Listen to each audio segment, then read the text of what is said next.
Okay, मेरी आवाज आ रही है? क्या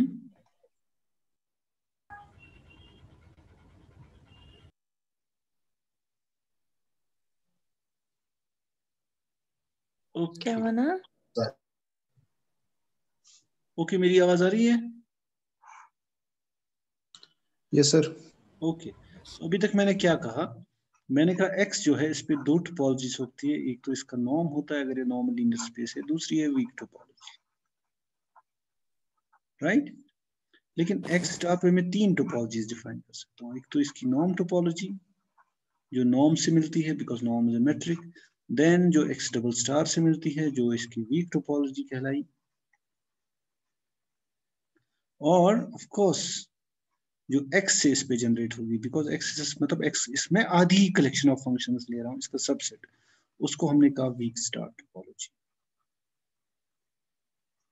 ठीक है, और of course week star topology, अब मुझे पता है वीक टोपोलॉजी जो है, वीक नाम क्यों पड़ा, is smaller than norm topology, क्योंकि ये तो वीकेस्ट पॉसिबल है ना। लेकिन वीक स्टार टोपोलॉजी इससे भी वीक स्टार टोपोलॉजी होगी, it would B is smaller than week topology, उससे भी ये छोटी होगी। द रीजन बीइंग देखो, यहां तो इतनी बड़ी कलेक्शन, ये तो उसकी सब कलेक्शन है ना, under which all the sub collection is continuous, so it would be weaker than the weak topology under which all the set is continuous. Okay, right. So अब ये थोड़ा वीक टोपोलॉजी का डिस्कशन हो गया। अब हम इसके बाद डिफाइन करेंगे what we call weak convergence. पहले तो हमें नॉर्म कन्वर्जेंस का पता ही है, जिसको हम यूजुअली कन्वर्जेंस कहते हैं, that's norm convergence. So let x be a normed linear space and let xn be a sequence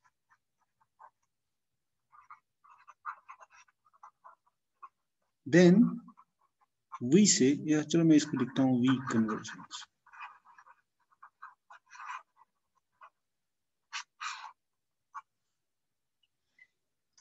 Then we say xn converges weakly to x belonging to x if x star at xn converges to x at x star at x for all x star belonging to capital X star। तो ये definition है week convergence की, मतलब अगर वो सभी continuous mappings जब इस सीक्वेंस को लें तो वो उसको कन्वर्ज करें, मतलब उसकी कन्वर्जेंस को डिस्टर्ब ना करे, तो हम कहते हैं मतलब X N converges weakly to X. And we write, हम इसको ऐसे लिखते हैं, वी राइट ऐसे लिखते हैं कभी कभी, एक्स एन ऐसे किया ना कन्वर्जेंस, यहाँ लिखा डब्ल्यू के weakly to X, right. Now convergence या नॉर्म कन्वर्जेंस जो हमने पहले की थी, नॉर्म कन्वर्जेंस का मतलब हम कहते हैं X N converges to X, उसका मतलब है कि norm of X N minus X जो है this goes to zero as N approaches infinity. ठीक है, सो दैट्स नॉर्म कन्वर्जेंस। अब मैं एक चीज कहूंगा, कन्वर्जेंस सर आवाज नहीं आ रही? बिल्कुल नहीं आ रही, टोटली नहीं आ रही। हेलो सर अब आ रही है सर। आ रही है, तो कन्वर्जेंस इंप्लाइज वीक कन्वर्जेंस, यानी अगर नॉर्म कन्वर्जेंस है तो वीक कन्वर्जेंस इज ऑटोमेटिकली, मतलब सपोज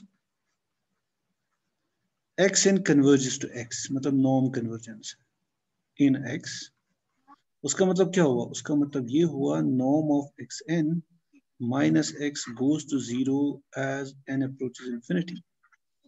अब अगर मैं लूं mod of xn minus x minus, sorry मैंने गलत लिखा,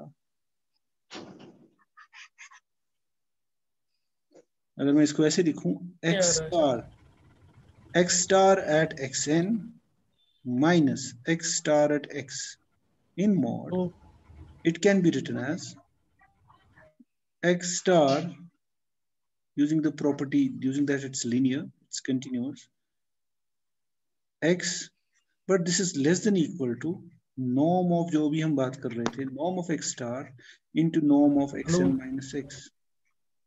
मतलब this converges to 0 as n approaches infinity. तो इसका मतलब left hand side would also converge to 0 as n approaches infinity. So it would imply that x star at xn, now this is true for all x star belonging to x star. So then, therefore, x star at xn converges to x star at x for all x star belonging to x star, which implies by our definition that xn converges to x weakly. तो इसका मतलब norm convergence अगर है तो it would automatically imply weak convergence. ये कौन lunch कर रहा है? Okay next. सर आवाज ही चली गई. किससे चली गई? इसमें तो कुछ इको आ रहा है. अब आ रही है? Yes sir. सर वहां से हमने नहीं पढ़ा ना. हाँ सर अब आ रही है सर, लेकिन आप बहुत आगे चले गए हो. अच्छा कोई बात नहीं, मैं इसको रिपीट कर रहा हूँ. डेफिनेशन तुमने सुनी है वीक कन्वर्जेंस की? Yes sir. Yes sir. Okay तो फिर नो इशू. तो उसी को मैंने कहा कि अगर वीक कन्वर्जेंस, अगर नॉर्म कन्वर्जेंस का मतलब है वो वीक कन्वर्जेंस भी होगी, क्योंकि स्ट्रॉन्ग इसीलिए कहा ना उसको. पता नहीं इसका क्या होगा. एक मिनट जरा रुको, मैं जरा इसको बंद करता हूँ. ओके हाँ. तो मैं कह रहा हूँ कि convergence implies weak convergence. Suppose this converges to x in x under norm, जिसको ना हम कहते हैं जो नॉर्म कन्वर्जेंस होती है, यानी this difference goes to 0 as n approaches infinity. Now let's consider x star at xn minus x star at x. तो अगर मैंने दिखा दिया ये इसको कन्वर्ज करता है, उसका मतलब xn जो है वो x को वीकली कन्वर्ज करती है. तो xn, तो इसको मैंने यूज किया that x star is linear, then you use the property that वो ना अभी किया था, norm of tx is less than equal to norm of t into norm of x. अब t की जगह है x star, तो वो यूज करके मुझे ये मिलेगा. अब चूंकि right hand side goes to 0, this is less than equal to it, तो ये भी 0 जाएगा. तो अगर ये 0 हो जाता है तो उसका मतलब ये यहाँ जाता है for all x star belonging to x star, which means that xn converges to x weakly. तो convergence implies weak convergence, but the converse is not true. But the converse is not true.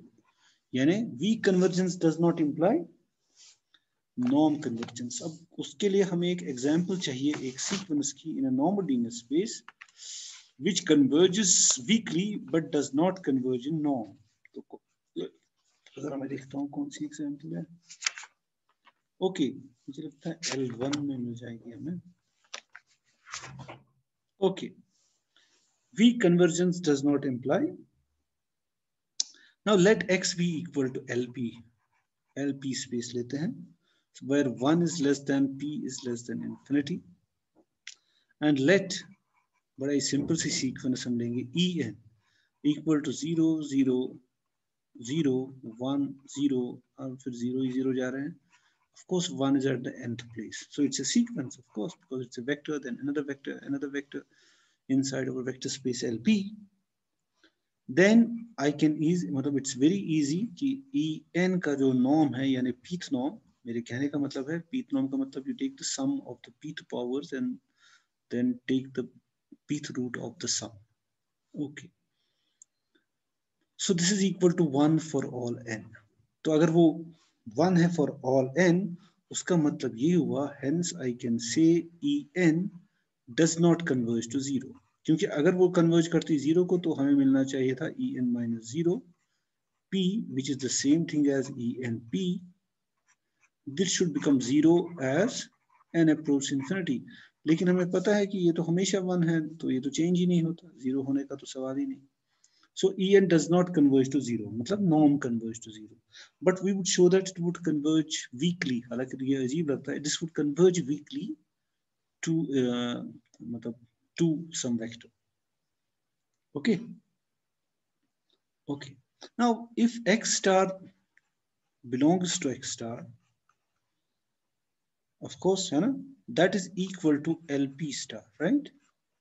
Which we know is LQ. और हमने जो duals का काम किया था duals पे, उसका मतलब हुआ then there exists some y belonging to LQ where 1 by p, हाँ condition ये है, plus 1 by q is equal to 1 and x star at x is summation yk xk, the generalized inner product. K runs from 1 to infinity where x is of course x1 xi, चलो xk, k runs from 1 to infinity, और मेरा जो y है वो है y sub k runs from 1 to infinity. Okay, it is the characterization of the dual, मतलब dual ऐसे काम करता है LP पे। तो अगर ऐसा है, now अगर मैं लूं अब x star at En, what would be x star at En, कोई मुझे बताएगा? इसमें एक ही कंपोनेंट है, यानी ये जो x की जगह जो है वो En ने ली है, उसमें तो एक ही कंपोनेंट है, it should be just y sub n, है ना? एक ही बचेगा ना, बाकी तो सारे जीरोस हैं, और वो भी 1 है, तो it would B actually yn into xn, लेकिन n की जगह 1 है तो it would be just yn, तो 1 ही आएगा फिर, है ना? But this converges to 0, why? as n approaches infinity. तो मुझे बताएगा क्यों?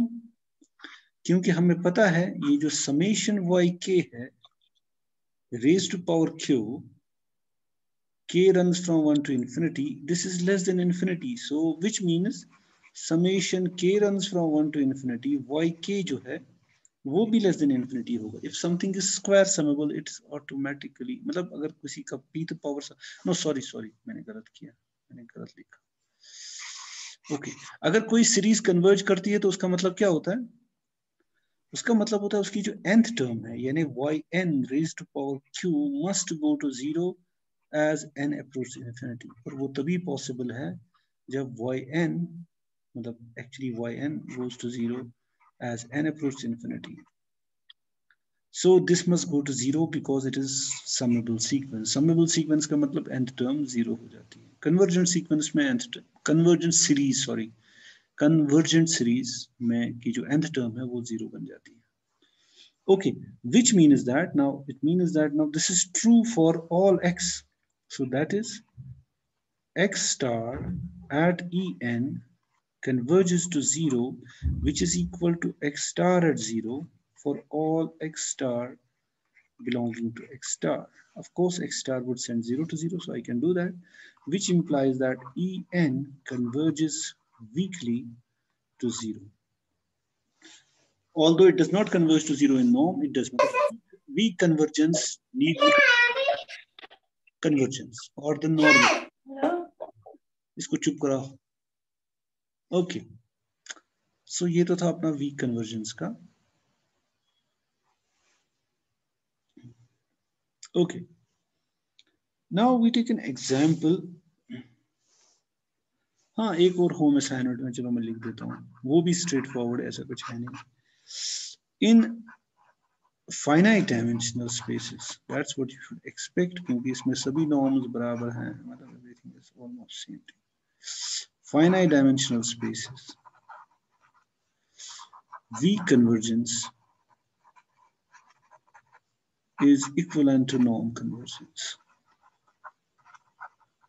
या कन्वर्जेंस, नॉर्म कभी कभी नहीं लिखते, कभी लिख देते हैं, कभी स्ट्रॉन्ग कन्वर्जेंस लिख देते हैं। तो एक साइड तो ऑब्वियसली तुम्हें अभी ये तो खैर होता है हमेशा, तुम्हें दिखाना है फाइनाइट डायमेंशन में ये भी होता है, मतलब दिस इज ऑलवेज ट्रू, जो कि हमने अभी किया।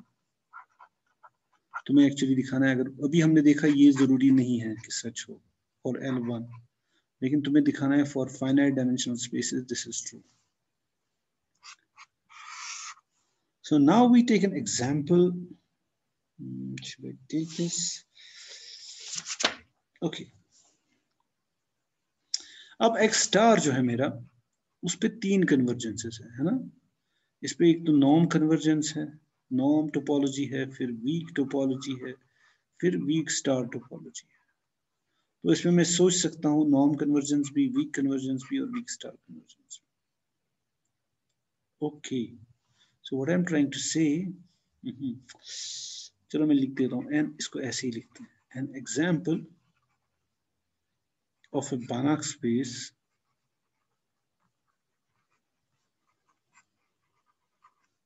X such that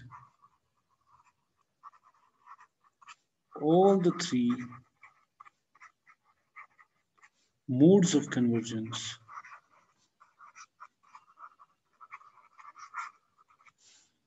in X star are distinct. Distinct का मतलब यानी weak star does not, वैसे एक चीज तो क्लियर है जो मैं बताना भूल गया कि वीक कन्वर्जेंस जो है, नहीं अभी मैंने वीक स्टार कन्वर्जेंस की बात की नहीं की, मत की। ओके, पहले मुझे वीक स्टार कन्वर्जेंस को डिफाइन करना चाहिए, तो चलो यहाँ पे कर सकता हूँ मैं। वीक कन्वर्जेंस अभी तुमने देखा ना, तो अगर x नॉर्मल लीनियर स्पेस है, we say xn converges to x weakly if x star at xn converges to x star at x for all this x star belonging to x star. Okay, हाँ, अब मैं इसको मैंने क्यों लिखा है, ये तो वीक कन्वर्जेंस थी, तो हम वीक स्टार कन्वर्जेंस की बात करते हैं। वीक, चलो ऐसे भी लिखते हैं, कुछ STR भी लिखते हैं, वीक स्टार कन्वर्जेंस।